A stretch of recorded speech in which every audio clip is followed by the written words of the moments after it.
Peter's just really, that's what he's really saying here. Those who have already heard the gospel and died, they were judged according to the flesh by men, but they live now according to the Spirit. And the fact is that we are victors in Jesus, and nothing can ever take that away from us. We have ultimate victory and security and safety in the Lord.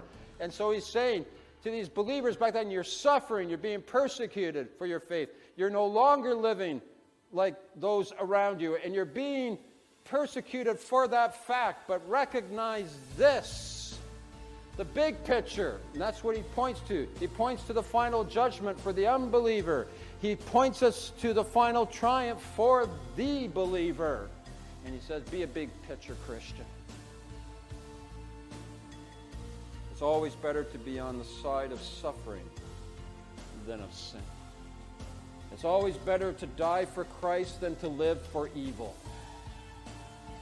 It's always better to live with eternal realities in view than to briefly immerse yourself in temporary pleasures. It's always better to have a future home in heaven than to gain transitory earthly wealth. Be a big picture Christian.